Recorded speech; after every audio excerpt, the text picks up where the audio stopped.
Hey everybody, it's me, Alicia. Welcome to Black um Business, Dear Black Business. I've been gone for like a week. I've been so sick. When I say I was sick, guys, I was horribly sick. The flu got me. It took me out for about a week. But I'm back. We're gonna try to reschedule. We rescheduled to talk to Cortez today, so I'm super excited to hear from him. This is kind of the just the culmination of the personal brand that we were talking about, right? So in personal brand, we were speaking about just changing who you are a little bit, trying to put yourself out there, just like changing personal things about yourself that you didn't like. So we went over that with Manny Hall, and then we went over until feeding yourself better. So then we talked to Tamika Harris from Holistic Vegan, and now we're just going to talk about the outward appearance when it comes to like the physicality of it, and just things that we can do as entrepreneurs. I know sometimes our schedules are crazy, so we're going to talk to Cortez about just things that we can do when it comes to fitness, as well as he's going to talk about his journey as a fitness coach, and as well as his journey with Hickory Hills Nutrition. So I'm really excited to get him started. I'm going to wait till I see him pop on. Eric, if I see you on here, if you got a second, if you could just pop on to make sure Cortez remembers to jump on, that'll be great. He could do Sweat with Swag.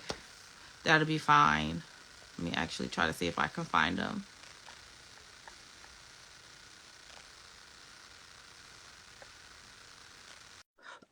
So I just invited him as well. So let's see if I can get him to pop on. So yes. So hi, Cortez.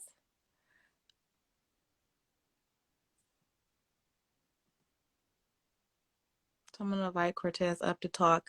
We're gonna talk just about fitness journeys in general and how we can do things to help ourselves, as well as just his journey with Sweat with Swag. So hang on one second. Let me have him join in.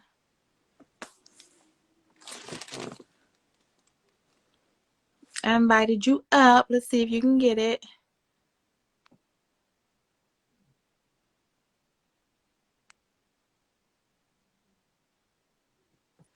Yeah, I accepted it. Let's see. It says you're unable to join.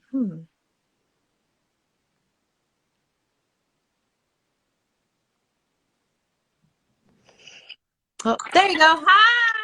What's going on? It feels How official are now. you? Feels official now. All right. Okay. It feels official. Welcome. Sorry that we had a whole delay last week. The flu got me. The flu got me good. I can still hear it on you. I can still hear it on Yeah. you. So I was like, I hope you don't try to have me doing that today, because I ain't gonna be able to do it. Look, one of my twins is sick right now, so I'm at the early stages of a cold right now. So we good. We Okay, good. perfect. So again, welcome to Dear Black Business, where we try to highlight a lot of our Black-owned businesses, kind of talk about their journeys, and also you're the end round of my series of personal branding. So like I was telling the audience, with personal branding, we're trying to identify what about ourselves that we wanted to change us personally, and then we went into what we were feeding ourselves. We talked to Tamika from Holistic Vegan. And now I want to talk about, as well as just what we feed ourselves, but just the physicality part of it and some of the things that we can do, even if we don't have a lot of time, that can still help us feel better and be physical. But before we get into that part, I just want to know for you to tell us about yourself, tell us your name, what you do, how long you've been doing it, and that. All right, cool. Hey, everybody, it's Cortez Hicks. I'm out of Chicago, Illinois, and I've been in the health and fitness space, 2010. So almost 12 years now. It's been about 12 years since I've been in this space. Got started while I was in college doing group fitness. Fell in love with the community aspect of it when I came back from school in the great state of Ohio. Went to Denison University, came back to Chicago, and continued doing the same things, going through group training certifications, personal training, and then it just kind of morphed and grew. Sweat with Swag kind of took on a life of its own. And now I'm here. I'm currently sitting in my nutrition club in Chicago. So we help with healthy shakes, teas, smoothies, all that great stuff. Mm-hmm. And then some fitness classes as well. So been a whole type of branding thing over the last couple of years that we've had the chance to experience. Did you feel that you had to pivot in any way when you first started with Sweat with Swag until now? Or did you it was kind of an evolution of just growth? Um, a lot of major pivots. Technology was one of them. Mm-hmm. So when I literally first started, I was renting the camera from my school library to film videos and upload them to YouTube. And now we're on Instagram Live with my phone. With your phone. So with the phone. So which there was no Instagram Live and YouTube was still in its young infancy. So technology was probably, I feel like I was ahead of my time. Like, because You I was was, ready. doing workout videos and paying to record and uploading to YouTube. And I was like, had I waited a couple years, the money that I invested then would have been like, Easier now. I would just needed my phone. I Yeah. would literally just needed my phone if I had waited a couple years. But also, as I got older, some times changed, things changed. What I was interested in changed. I started focusing more on the nutrition aspect of everything and not just the fitness aspect. But I do love getting people involved physically because that's my personality. I do love that type of thing. So you can call it a pivot and it's a growth because as time has changed, a lot has changed in the last 12 years in the world. So, yeah. So, truth. Do you make more of your muscles in the kitchen, or in the gym? Where does it start? Okay, so the phrase is abs are made in the kitchen, Right. right? Abs are made in the kitchen because it's literally based on you can't outwork a bad diet. Right. Right? Muscles, however, is a legit combination of both. Okay. Because most people, when they go on a quote unquote diet or change their eating habits, they decrease their protein intake for some reason. Okay. They legit try to. So yes, it's a legit combination of both. If you're trying to build muscle, so yeah, you need to work out, lift them weights, do them push-ups, all that great stuff. But your eating habits need to match that. You need to have the appropriate amount of proteins and all that good stuff too, which most people know, but they forget it for some reason. But yeah, it's a combination of both. But yes, abs are made in the kitchen. You can't outwork out a bad diet. So whoever needs to hear this, put the cookies down. Oh no! Put the cookies down. Time. Why you do that and look away? That's so shady. Put the cookies down. So okay. So I know that you do like 10-day cleanses. 10-day cleanses that I see that you do a lot of. It's a 10-day eat clean. 10-day eat clean. So what's different? What's specifically different from a cleanse and an eat clean challenge is I teach my clients how to eat healthy. Okay. I'm a big fan of supplements. I take two meal replacement shakes a day, one healthy meal, because that fits my lifestyle. And that fits a lot of people's lifestyle when it comes to, especially when you have multiple kids, you running out of the house in the morning, and most adults just forget to eat. We make sure that the kids eat. You make sure that all those, and so you're always grabbing something, so you might as well to balance out the fats and sweets. So you got to make sure. So the healthy shake is just easy for a lot of people, and that's where a lot of my clients come in. And so my schedule and a lot of my clients' schedules is we eat our meals throughout the day. Okay. We're doing your traditional snacks and all those things, which most people do. They eat while they're at work. Most people from, let's say, from 10 to 4 are eating most of their foods. They probably get a lunch break at work. So they're consuming most of that. And then when it comes to dinner, they say most people only eat twice a day. Mm-hmm. They either eat lunch and dinner. So with our eat clean challenges, we usually say, all right, do your shake in the morning, do your shake in the evening, because most people will come home and just grab something. Something fast. And so to avoid them to grabbing it. Now, if you can meal prep and you one of the people who can eat a healthy meal 3 times a day plus 3 healthy snacks, more power to you. That's not my lifestyle. And that's not a lot of other people's lifestyle, because I've tried to kind of eat at home and I can only do it on the weekends because I have twins. You have baby twins. I got babies and a 5. So after 7 p.m., 6:37 p.m., my day is locked up into bath time, feeding routines, all of that. So if I can just have my shake and just call it a day, good. Just grab it and go. No, and that's real, especially for me as an entrepreneur. like my day starts off super early, like maybe 5 or 6 o'clock, and then you got the kids schedule in the morning. Then maybe you got a good 5, 6 hours to yourself max while you're still working and doing everything else. Then it's back to the grind with whatever the kids schedule is. For me, I have a 5-year-old and then I have a 12-year-old. They're on totally different schedules, totally different spectrums. So I'm always on the go. And I forget to eat constantly. And I know that's something that I shouldn't do. But I'm working on it. It's not, you don't have a system in place. And so what we do for our clients, we help them put a system in place. And then there's a level of accountability for them posting their meals and also posting their weight. Not everyone's on a weight loss journey. However, you're more conscious of those late night snacking habits when you got to weigh in the morning. Show up and show somebody. When you got to get up and step on the scale the next morning, you're like, maybe I shouldn't have ate that late. Maybe not that whole cheesecake. Like one Oreo, not two. Exactly. Not 4. Yeah. 2 maybe. Maybe not 4. Okay, guys. All right. So when it comes to just working out in general, what's some quick, maybe 15, 20-minute workouts you would suggest that we could do? Maybe even if it's at home, because I know a lot of your workouts that you were doing, you say were group oriented.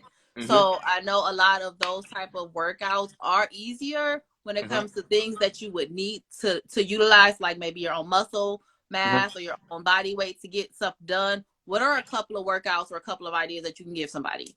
Okay, so I'm gonna go with the easy home stuff first. 15, 20 minutes, 30 minutes. Do yoga. Most people don't stretch. Most adults don't realize how little of your body you use anymore. So I will always suggest, if you got 15, 20 minutes, start with stretching and yoga. The reason why is because a lot of people either sit all day or they stand all day, and then they're wondering why neck, back, knees hurt. Is because you're not used to using those things anymore, and a lot of people lose their flexibility.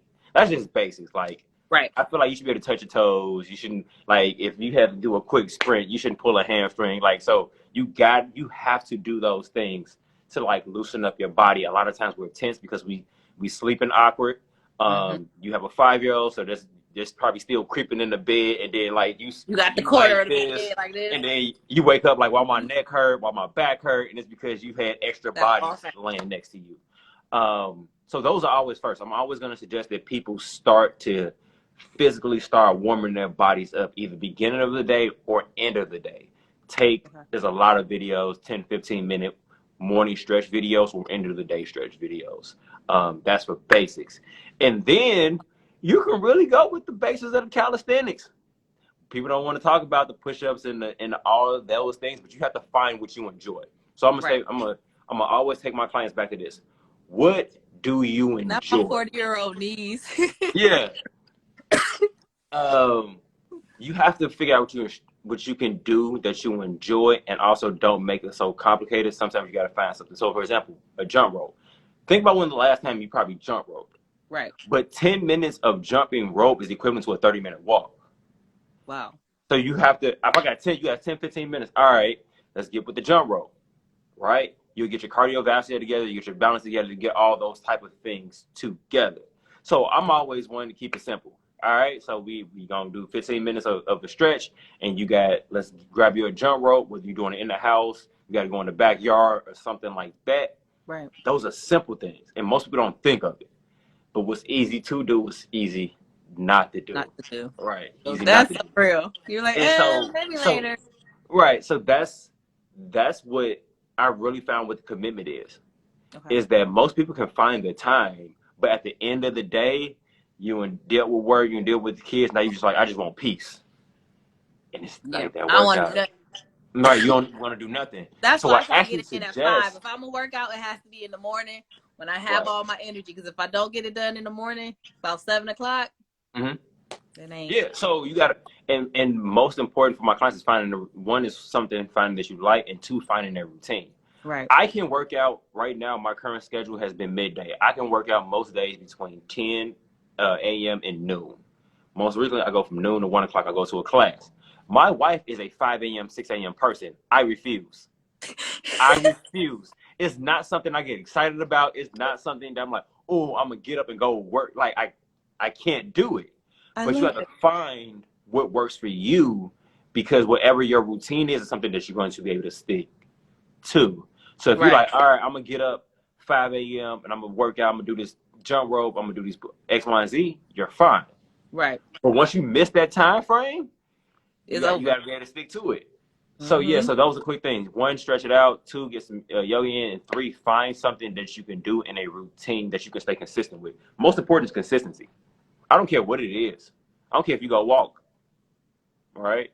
So those are my first things right there. Cool. So when it comes to being an entrepreneur, Mm-hmm. and you just talked about consistency, Mm-hmm. how hard was that for you getting to where you are now, being consistent and staying at it? Like if you had to give somebody advice, what would you say would be something that you would give them about trying to be consistent? Okay, consistent in nutrition or consistent as an entrepreneur? Or Entrepreneur. as an entrepreneur? Ooh. How was that for you? Oh, it was tough. So I would say your why has to be bigger than your why not. You really have to know why you're doing it. Like you really, really, really, really, really need to know why you're doing it. And anticipate that it's going to be harder than what you thought it was going to be. Facts. And not to get in it, but stay prayed up. Like, if you're one of those people, you have to find that what you're doing is a lot bigger than like what you're going through, and to understand that it's of the trials and tribulations. Like, it's a part of the process. Right. And then having a cohort of people who are doing similar things or also in the field of business that you can communicate the struggles and frustrations to. Absolutely. Is a part of the consistency. Because a lot of times we think that what we're going through, we're the only ones going through it. So the consistency part is having a group of people you like, yo, I was going through this. And they're like, oh, I went through that last week. Or somebody who's ahead of you who can say, you're going to go through this. So they're going through it. Like, I can do this. I can make it. So, it's a lot, but you have to know why you're doing it. If it's family, if it's, I've always wanted to be an entrepreneur, so I can't work for nobody else. That may not be. You might have to go back and work. Like, you might gotta go to the drawing board because everybody. Right, you might have to go back to the drawing board, or the reason why you can't work for somebody else has to be so deep. Exactly. Like, it got to be something. So there's a variety of different ways, but you really got to know why you're doing it. And then, mentorship, whatever that other force outside of yourself that allows you to stay consistent, somebody's going to probably pull your coattail in the right direction, whatever that may be, helps with consistency as well. It's the same way in fitness and nutrition. You still have to have like accountability partners. That's why people pay for trainers and go to classes. It's all connected to a support system. Perfect. Well, I want to thank you for your time today, Cortez. This is so exciting. I appreciate it. If you want to give everybody your handles so they can follow you, would be perfect. And we'll go from there because I have one more question after that. Okay, cool. So right now, you're currently at Sweat with Swag, because if you're going to sweat, you might as well do it with some swag. That's how that came about. And then the Nutrition Club, if you ever want to see the fancy shakes and teas and want to know more about our nutrition plans, it's Hickory Hills Nutrition. Perfect. So very last question I ask everybody.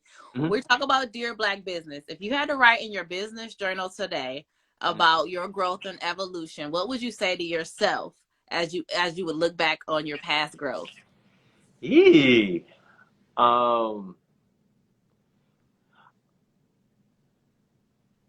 honest, I'm actually gonna say right now I'm proud of you.